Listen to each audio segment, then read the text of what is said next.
I'm a periodontist. I have a new practice since about 2 years, but I've been consulting from almost 10 years. This course of practice management has helped me in channelizing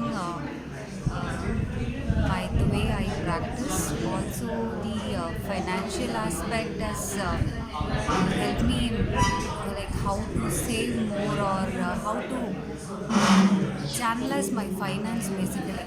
Or until now it was kind of haphazard, so now I know how to save as well as file the tax as well. All these while I was little worried about filing tax and showing the amount, but after attending this course, I think I know where to invest, where to save, where to show the amount, and how to file the tax return as well. Thank you for Top Academy as well as Dr. Bhavdi for helping me in this.